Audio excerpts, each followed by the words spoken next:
You are listening to the Hiking Radio Network, where we talk the walk with shows by hikers about hikers for everybody.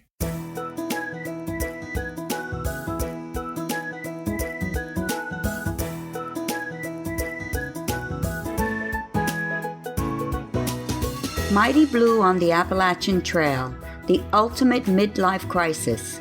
Join Steve and his guests every week as he staggers from Georgia to Maine.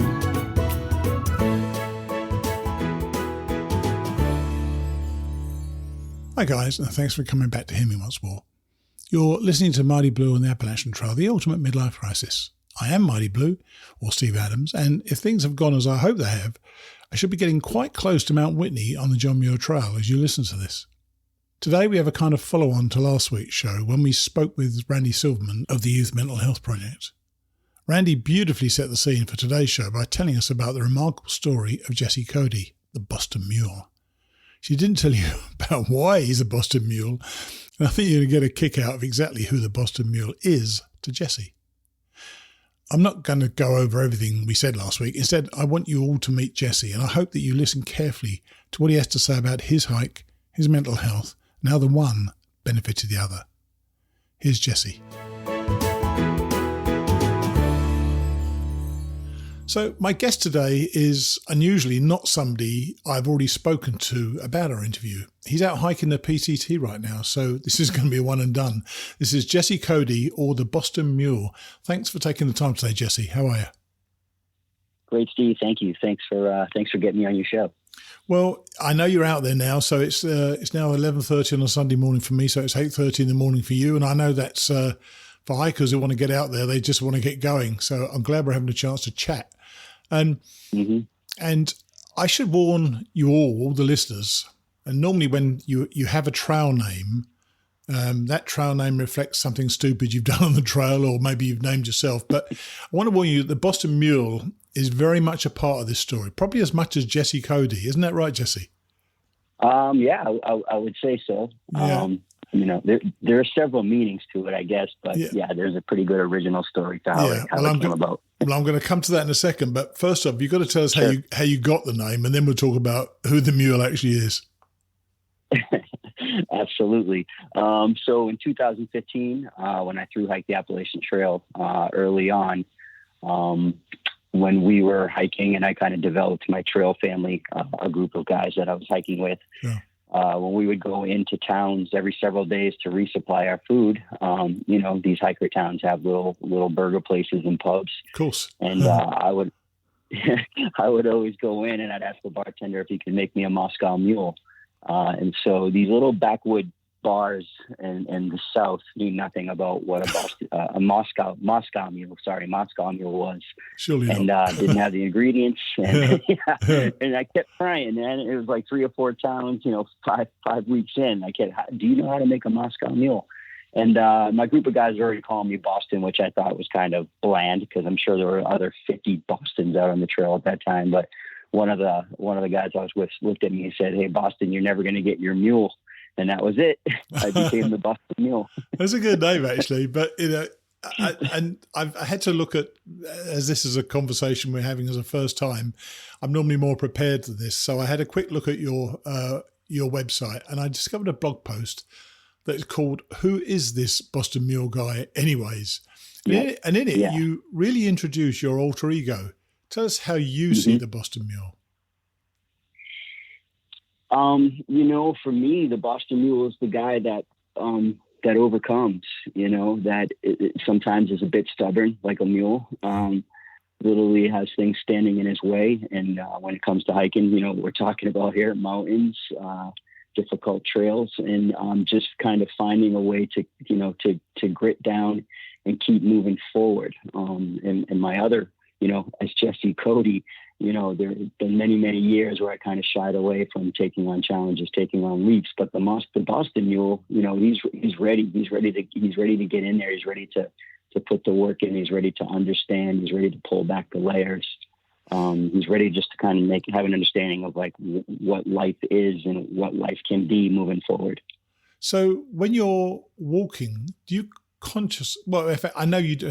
I'm actually going ahead a bit now, which is I didn't really want to do, but do you consciously think of the mule and almost converse them? Because I think you actually said when you summited Katahdin in 2015, you said we did it mule or something like that, didn't you? Did it feel very much like you were walking with somebody else?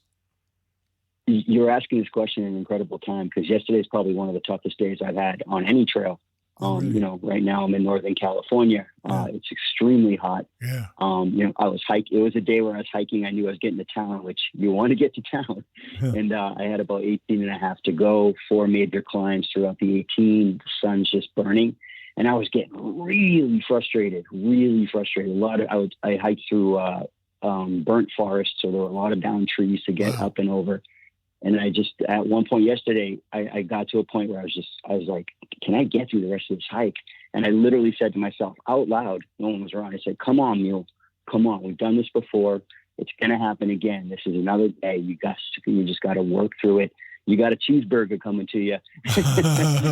That'll get a mule go. That'll get the mule go, won't it? Let's go, Mule. We can do this. Like, I told myself, just find a way to get into a positive mind frame, and let's just keep pushing forward, Mule. And I got to town.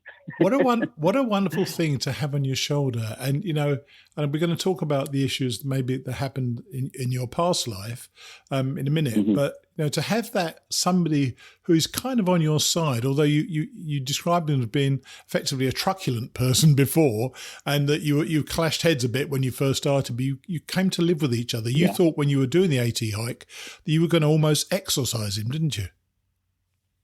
I did, yeah, because I have to think that the mule before hiking was kind of a bit of the voices in my head that were dark, you know, and so when I was getting out there, you know, the whole point of taking on hiking was to try to eliminate these voices. But what I found was there was one specific voice in there that I needed. That was my companion. That was, you know, like a brother to me in a sense. And sometimes Mother Nature's not always on your side out here. So you need somebody else maybe to lean on to get you through it. You know, just like yesterday, I felt like Mother Nature was punishing me for some reason. So I needed the mule to kind of pick me up and get me to the end of the trail for the day. And I like the point you're saying. What I did at one point think maybe the mule was a bit of an enemy of mine, but what I came to find out was I think the mule was just making me work hard to find who I was and who I am now, and show me that I have the ability to live a pretty good life if I just work for it. Okay, then. So who were you?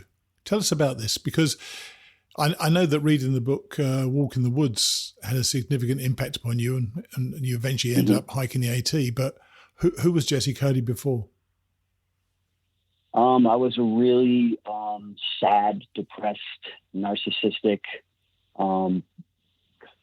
person that really just was afraid of taking chances, taking leaps in life.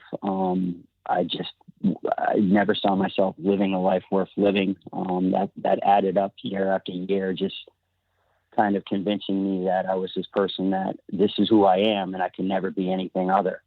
And, you know, as that time went on and that really started piling on me more and more, I just started turning to thoughts of thinking, if you can't be any more than what you are, which is, you know, a really hard, difficult, sad case, that maybe life's not worth living. Maybe this just isn't a place for me to be anymore.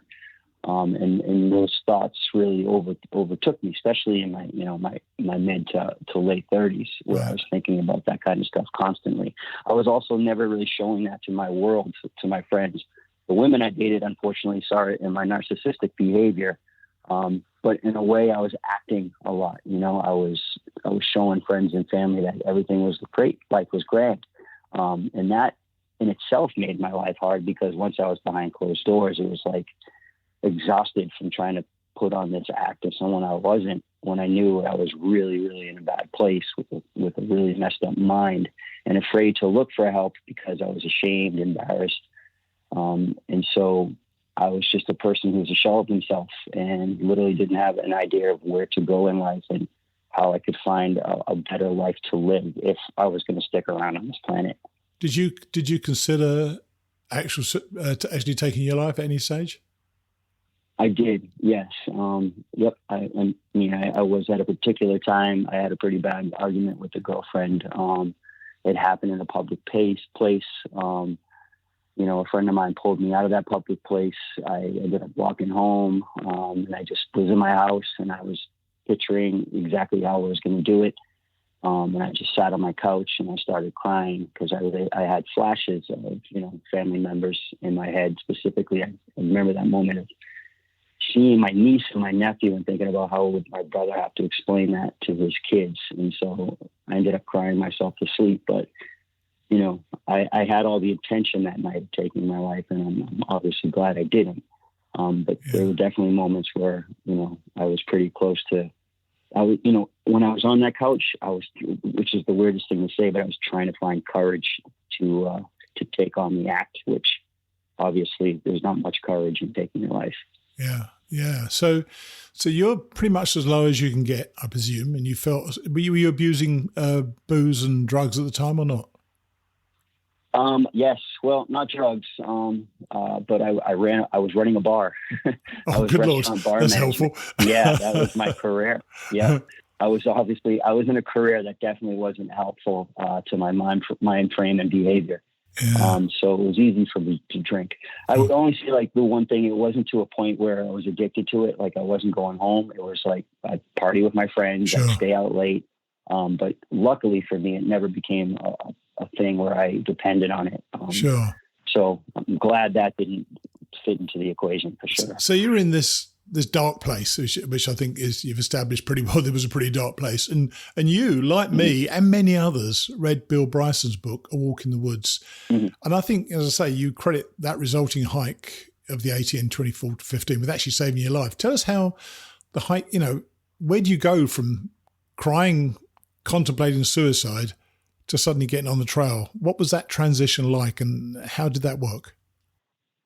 I think I was, you know, you don't go find the trail finds you. And, you know, now that I can look back on these things and follow the tea leaves, so to speak, and understand the signs, you know, I read A Walk in the Woods in my early 20s.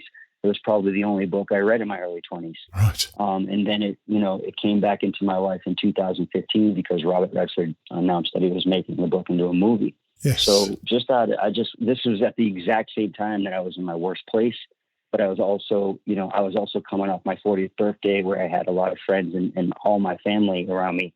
And I recognized that I had so much love in my life that there was a moment where I was like, I don't want to take my life, but I have to really feel it, like find a way to live, and not just live, but to live happily, live with purpose.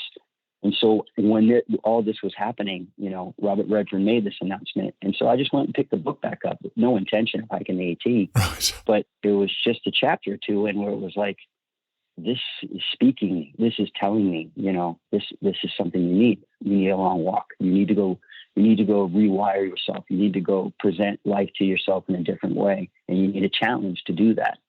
And that led me to the trail. And you know, I didn't say it out loud then, but I just felt, if you're suicidal, how hard can 2,200 miles be? And you then found out it's bloody difficult, isn't it? Oh, yeah. Yeah. So you read the book. What are you aware of what it was saying to you that resonated so much? Because when I read it, for me, it was, what an exciting adventure to have. But I didn't have this background of feeling depressed or anything like that. What was it that really struck you?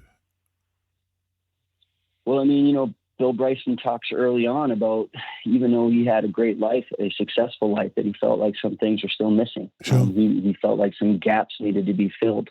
Yeah. And here I am reading about this guy who was presenting a really good life. And I said, wow, if this guy needs some gap filled, let's talk about the very large gap that I need filled. So if this is something that he wrote a book about because he felt like he, you know, had some closure with some things, maybe taking this crazy leap, maybe heading down to Georgia with my life on my back and walking to Maine can do the same for me. You know, that's what resonated. It wasn't so much the adventure. It was more about trying to make, you know, or trying to come to an understanding of what your life is, what your life's about, and what you can do with it. And once I heard that, which he talks about early on, I just was hooked. Yes. And did you find on the trail, by the way, it's funny, actually, it's probably the most hated and most loved book about the AT, isn't it? So, Absolutely. people are divided literally down the middle, aren't they? Where they love it or they hate it. But for me, I've read it 4 times now, and I've had Bryson read it to me on audio as well. So it's quite the book. So that got you there. But how did you prepare? Because you weren't a hiker at the time, obviously. Well, I say obviously, but apparently. So how did you prepare? Well, both physically and materially, because of course there's gear to get and things like that. Sure. We're obviously in a day and age where we can do a lot of research on these things. So I dove in, I read more, I read blogs, I watched YouTube videos. I reached out to hikers to talk to them about it. I met with a hiker that basically gave me some great information, and I just got a true understanding of what it takes to get there. Right. But you can never get enough from people to understand what it's like once you start. Nice. But the best advice I got from a former thru hiker was, he said to me, do you think you can do it, or do you know you can do it? And in my mind, I knew I could do it. And he said, well, if you know you can do it, you'll do it. But if you think and you're not sure, most likely you won't end up hiking the AT. Oh. But I had something I was trying to gain from this, right? I was trying to gain my life back. Yeah. So I had that with me all the time, from preparation to the day I stepped on Springer Mountain. I said, you're going to go find your life, and you're going to go take it back. And if it takes awesome. all 2,200 miles, then it takes all 2,200 miles. Well, I tell you what, I'm glad I never took advice from him, because I didn't think I could do it at all. and yet I did. So who knew? So you got all the gear together. And so you start hiking, and the hairs on the back of my neck go up when I think about this. That little walk down from the top of Springer to the car park and through the car park and beyond. Was the impact upon you immediately? Did it happen to you immediately, or did you and the mule take a while to get to know one another to realize you're on the same side? Well, the first thing I thought was, you took those first few steps, and I said, man, here we are. Yes. This is real now, right? You're walking the Maine. You're walking the Maine. And it was a beautiful day. So at least I had that, day one being gorgeous. So everything it felt right. I don't know, man. It felt like being reborn in a sense. I had a lot of faith in this hike. I had a lot of faith in what it was going to teach me. I had an understanding that it wasn't going to be easy. I knew it was going to be the most testing thing I'd ever done in my life. Sure. But I wanted that.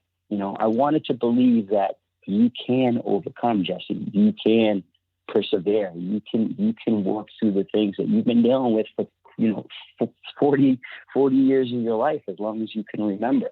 So start walking and start working them out. And then, as I started walking, I truly learned that there was a big old beautiful wilderness around me that was there to help me. Yes, and everybody you meet on the trail helps you as well, don't they? That was one of the biggest surprises for me on the trail, was that everybody wanted to help you and wanted your success as much as they wanted their own. So how did your mental health improve? Had that shift of mindset that you actually made before you even started, knowing that you could do it, was that the improvement, or did it continue to give you benefits as the trail went on? What I really learned out there is I took myself out of a chaotic environment, and what I realized was I needed some peace in my life to kind of work through the thoughts and in these images I was creating in my mind. I needed to put myself in a place where there was some more peacefulness around me to not have an argument, but more so a conversation. Instead of fighting against one another, me and my head, we started kind of working together. We started working some stuff out. We started coming to terms with things. I always say that I think there was that little darkness, those little devils on my shoulder that are telling me things about myself. Even when they're in nature, they kind of quiet down. Even they see their surroundings and like, what's all the fuss of being angry about? This is a real beautiful place to be. Let's calm down. I started walking, and as you know, the challenge was incredible. It was hard. There were days that were harder than any days I had ever had. Sure. But I just felt Mother Nature was breathing into me. She was telling me, I'm not going to make this easy on you, man. I'm going to make you earn it. But trust me. Keep following me, and it's going to be worth every single step. I guess I just convinced myself this was going to work. So taking yourself out of the chaos worked for you. And I find this interesting because I don't know about mental health. Perhaps I've got issues with it. I don't even know I have, But so is the benefit for people uniformed, or is it dependent upon being willing to embrace the outdoors and what it has to offer? Because I can't see necessarily everybody gets a benefit, the same sort of benefit. Right. You can only talk to how it affects you, but as you're a proponent for mental health and things like that, so what's your observation about how people take to being on trails? Well, when I talk about Hike the Good Hike and I talk about everything that I've learned from hiking, I try to tell people you don't have to go in nature and hike. There's a lot of different things that you can do out there. But what I try to present is whether you're lying in the grass, you're painting scenery, you're bird watching, you're hiking, you're on a horse, you're on a bike. There's no way that nature's not going to feed into you just this incredible feeling of positivity, beauty, and peacefulness. So, I try to stress, listen, I'm a hiker, I'm crazy. I like to take on these long trails, but that's obviously not for everyone, right? Like, not everyone can do it. Not everybody wants to do it. That's right. People certainly are jealous of these beautiful pictures that I post. And I'm like, well, you can do it too. You don't have to hike there. I saw your Instagram today. My gosh, you got some magnificent photographs. Are they all taken by you? Thank you. They are, yeah. Wow. Yeah, there's not one picture on there that's not mine. Yeah, these are all my photos. They are beautiful. So people being in nature. I mean, I know the feeling. I know how. I mean, I'm going next week actually out to California as well to hike the John Muir Trail. I'm looking forward to that greatly. Right. I'm looking forward to that greatly. Except I have this fear of elevation because I have trouble twice before on elevation. But I know already in my mind's eye I can see some of the mountains because I've tried it twice before, and that also makes the hair on the back of my neck stand up. The thought of seeing some of these mountains again that I've luckily enough seen for just a couple of days before I'm going to try to do the whole thing, obviously, and see more and more mountains. It is, and I said this actually to Randy last week. It's a wonderful thing to be able to work out the issues in your mind, but on the backside of that, you've got a heck of a lot of time to think about things, haven't you? Did you ever find yourself, as I did, driving yourself crazy over some of your thoughts? Oh, absolutely. I mean, I'm going through that now. You just have days that you're wrestling with yourself. You're wrestling with your mind. Like you said, we just got a lot of time out there, right? People always say, like, how do you hike all these miles? I'm like, well, what else am I supposed to do? That's right. Yes. And so if I'm going to hike 20 plus miles a day, it's where I get my best thinking. It's where I create my writing. It's where this, like, if I don't have hiking, I'm not a writer, it's where I can come up with stuff that I'm like, it's your source material, isn't it? It's your source material. Yeah, it's my source material. I carry a little, a little tape recorder. And when I have a thought and it strikes me as a good one, something I need to write about, I make sure I speak into that tape recorder. And, when I get to my tent or if I get into a town, make sure I jot some stuff down so I can write a longer piece when I'm done. But, it's, again, like I said, these conversations out here, they don't always go smoothly, they can be difficult, but you can definitely find some resolve, especially when you have 12 hours of the day to work it out. That's right. Yeah. Many people have come on the show and said that, I thought I was going to work out everything, and suddenly I got to Maine. I thought, I haven't thought about enough, It's quite amazing. So I often ask people about their own Katahdin day. But for you, I'd imagine it must have been quite a mixed emotion because you've done this vast task and now you're going to be going back to wherever you're going to be going back to. Did you start to think about your after hike life near the end? And were you nervous about it? I mean, certainly I was nervous about it. I took the last hour of climbing Katahdin by myself. I asked my hiking family, I'm like, if you guys don't mind, I'm just going to separate. I have some things I just want to, I want some closure. I want things to think through as I take on this last hour. And, I know for most people, and this makes sense, is that your first thought is that you've done it. You've hiked 2,200 miles, you've reached Katahdin. But for me, it was this feeling of feeling alive for the first time in as long as I can remember. Like it was a victory and saying to myself, I am now alive and I'm ready to be alive and I'm ready to find a true purpose for living. So even though I was nervous, and I know all of us when we finish a massive hike, like, what do I do when I get back? I had no clue what I was going to do when I got back. But what I did know is if it was difficult, I was going to overcome it. You know, if things, everybody was like, were you worried you were going to turn back into that person? I said it was impossible. I could not become the person I was before the Appalachian Trail. I had strength. I had an understanding. I knew how to work through things. And if I had a bad day when I was back in Boston, then I'll just go out to Lincoln Woods where Thoreau lived, and I'll go for a walk for a while and work my thoughts out. And you and the Mule, and of course you and the Mule were buddies by now, so that was all good as well, wasn't it? Oh yeah, yeah. That mule guy, he's stubborn, but he's pretty cool. And since then, you've changed your lifestyle.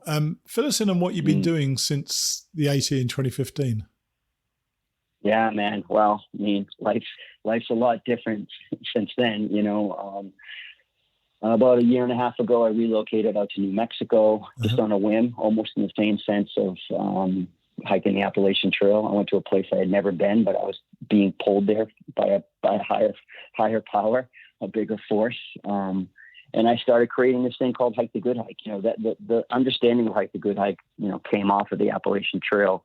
But it took a while for me to develop what I wanted it to be, what I needed to understand what I wanted it to be. And I actually it took me 2 years after hiking the AT to actually say out loud that I was suicidal. I was still working through things, and it took me that time. But once I started really kind of telling my story and letting people in on why I ended up hiking the AT and why I still hike all these hikes, I started understanding that pulling these layers back and exposing them to the world, giving people my story, was an inspirational thing to do. You know, I started hearing from people, and I started realizing this needs to be shared with the world. There are people that stand in the shoes that you stood in before you started walking. Absolutely. And they need to hear these stories. So instead of being afraid to tell your story, let's tell it. You know, let's keep telling it. And so I've been building Hike the Good Hike into, to this movement, so to speak, surrounded by and catered to mental health and how nature benefits that. And as you know, I'm on the verge. This is kind of an audition for me with what I'm doing with the Youth Mental Health Project. But ideally, I want to be a nonprofit that it will be a charitable organization that with all my hikes and hopefully get other people on board to hike under Hike the Good Hike, we can raise money for programs and nonprofits in the country that focus on mental health. Well, that's such a great goal. And I know that, and see, when I was originally approached by the Youth Mental Health Project, I think they were just looking for me to give some publicity to your hike and so on. But I thought, well, this is such an issue that appears to be getting worse, not better. So let's address it. So we decided to make 2 whole shows about it, one after the other, and Randy's show's coming the week before yours comes, and then there'll be yours. And with this project, with the Youth Mental Health Project, you're going to be doing 1,300 miles on the PCT in 10 weeks, and you're about 2 weeks in so far. How's it going right now? It's going really well. I mean, I'm actually surprised with my mileage. Yesterday was day 10, and I was at 189 miles in the first 10 days. Right. So I was like, slow down, Mule. You don't have to. He's pulling at you. He's pulling at you. Yeah. It's pretty hot out here. You know, as everybody knows, it was a serious heat wave coming through us. So the days can be a bit of a struggle. You got to pick and choose your moments to make miles. Yeah. And it's different for me, as you know. This is not the AT hike anymore. I'm not hiking for myself anymore. I'm certainly getting the things that I need out of it, but this is for a bigger thing. This is for a cause. This is starting to use Hike the Good Hike to really truly bring awareness to mental health, just to do things that we can bring attention, awareness, and some funding to these type of programs like Youth Mental Health that really need assistance, that want to grow and need people to kind of come on board to highlight them.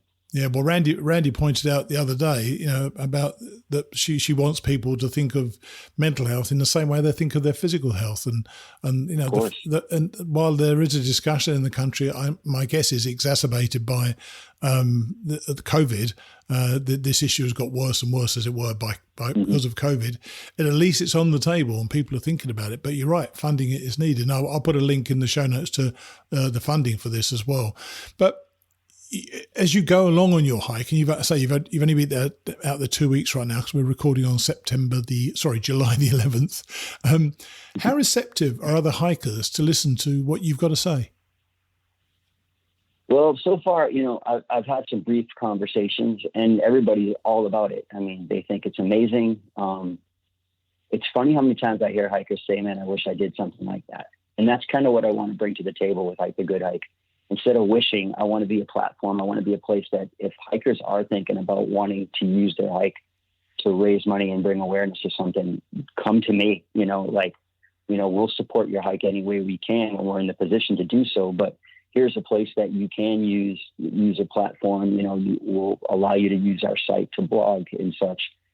Because there's, as you know, man, there's so many hikers out there, and if you could just get, 10% of them to say, I'm going to hike for a greater cause, just imagine the impact that would have. I'm out here trying to help them raise $50,000. If I'm able to pull that off, I can't help but think to myself, again, 10, 20%, if you can get hikers to get on board to do something like that, that's how you make the difference, instead of just trying to call your local politicians to start programs or, sure. The way you make a difference is by starting a movement that will make that difference. And one of the things that I spoke about with Randy last week was she mentioned, because she was telling me what you were doing and so on the trail to bring awareness to mental health issues. And when she was telling me this, she mentioned that you're still working on yourself. And that took me by surprise, because I didn't understand the concept of ongoing maintenance on your own issues and how they manifest themselves. Is it a constant battle, or is it something you're managing well right now? Oh, I'd say I'm managing it well, but we're talking a lot of years of mental health issues, and a lot of years of hiding my mental health issues. Sure. That takes time to work through it. It just doesn't happen overnight. I often say, I'm not cured. I didn't walk off the AT and say, well, that's it. I'm never going to think about suicide, or I'm never going to be depressed. I'm like, these voices, this darkness, they're part of me. They always will be. I just know how to handle it better. I just know how to kind of settle them down when they're getting a little fired up. That's what hiking's taught me. So I'll hike till the day I die, because it's my church. It's my therapy. It gives me the things that I've never had in my life before that help me remedy the things that I go through. And so, yeah, she's right. I'm always working through things. There's always more layers to peel back and kind of expose and kind of work on. And, I kind of made this promise to myself that as I'm doing that, I'm going to tell that story. I'm going to put it out to the world, because I just know that's more people that need to hear it, that can maybe relate and then say, wait a minute, if this guy can do this, maybe I do have a fighting chance. Maybe there is something else for me out there that might help me overcome these thoughts of suicide or just depression that I'm going through. I'm just trying to be somebody that could be, a person that you can look at and feel like, I need a little bit of this guy in my life. Well, I think it's very laudable what you're doing, and I hope you continue to do this. Where do you see? Do you have a vision for what Hike the Good Hike will be in, say, 5 or 10 years' time? Is this meant to be something that is really going to keep pushing this issue forward and coming up with answers for it as well? I don't know if I'll ever get this big, but in the same sense that thousands of people run the Boston Marathon under Dana Farber raising money for cancer, I'd like Hike the Good Hike to be a place where people hike the good hike to raise money for programs and such in the country that work to help people with mental health issues. Now, again, I don't know if it gets that big. Certainly I can dream that big, but I just want it to be a place where it's known. I want to be a known advocate. I want to help people. As Randy and I both say, we've had this conversation a couple of times now. We can't save everybody, but if we could just save a few, there's nothing more rewarding than that. This is not money driven. This is life driven for me. I want people to experience what I've experienced, and I want people to be able to come out of something and say, I'm alive now, and I'm so grateful that I came across Hike the Good Hike, because that helped me. Well, that's very well put, I must say, and I hope you achieve that target. And I'm going to end actually, because I know I've held you back from doing something already this morning. So I ended my chat with Randy last week with a question, and I'd like to ask the same of you. So I haven't warned you about it. So if you don't want to do it, it's fine. Is there one thing you'd like our listeners to take away from meeting you through this podcast? If once they press stop, what do you want to be buzzing around in their minds from what you've just said? Just have an understanding that we were selected to have a life on this planet, right? And you're not given a life to try to take it or try to make the worst of it or try not to understand it. You're given it to work for it, to find love in it, to find why you're here, and to be happy and grateful that you have this time on planet Earth. And that's kind of where I'm at. That's where my mindset is now. I'm so grateful that I'm alive. I'm so grateful that I'm in such a different place than I was 7 years ago. And every step I take forward, I'm just going to embrace that. And I'm just going to say, man, you were given life. Make the absolute best of it. Wow. That's wow. I'm having spoken to both the two of you now in 2 consecutive weeks. I'm so impressed and inspired by you both. That you've taken on something which is such a challenge, not only in this country but I suspect the whole world. We aren't the only country in the world that has this as an issue, obviously. And I just wish you well in the rest of your hike, and obviously whatever you do with Hike the Good Hike in the future. So I appreciate you coming on the show. Thanks a lot. Thank you so much. Okay, buddy. Well, you take it easy, okay, and good luck. All right, brother. I appreciate it, man. I appreciate all this, man. It means a lot to me. Okay. All the best then. Goodbye. All right. Bye-bye. Now, there's a bloke who knows what he's doing here. What a story, and what a messenger for that story. I've got to tell you, I was blown away by both Randy and Jesse. They've taken an area of life that seems to get perfunctory notice from the media and politicians, and they've talked about it with grace, with intelligence, and I guess most importantly, in practical terms. Neither of them spoke in a way that suggested that solutions were easy, but they both have a passion to do whatever they can. If you'd like to support them, the link to Jess's hike will be in the show notes. One last thing. Oh dear. Remember that I included an outtake a couple of weeks ago when I cracked up, probably for no reason, but over something that Richie Holbrook said? Well, after Jesse and I finished our chat, we stayed online, and as luck would have it, I was still recording. As you'll hear, something I said to him made us both crack up. So I've added it after I say goodbye. I'll see you next week. If you can send me, say, just 3 pictures of you hiking and one relatively close up so we can see what you look like. Okay. My girlfriend and I, by the way, think you look like Bradley Whitford in one of your pictures. Brother, if I had a nickel. You know what's really funny about that? I attempted the PCC in 2017 and I got smoked out. This is Etna, is the town I'm in now. Right. Is the town that I got off at. I shit you not. In 2017, there's a local little brewery here. Uh-huh. This guy came up to me, was 100% convinced I was him. And I was like, listen, man, I'm a dirty hiker hiking the PCT. And he goes, well, you're out here hiding. I know you're him. And he bought a round of drink for the whole table because he was like, that guy's that guy, Bradley Whitford. I swear to God. And I'm like, this is incredible. I might have to change my trail name. That is hilarious. So send me that picture, the Bradley Whitford picture, and then I'm still recording, so I might even keep this bit in. That's good. Oh, great, man. That's really funny.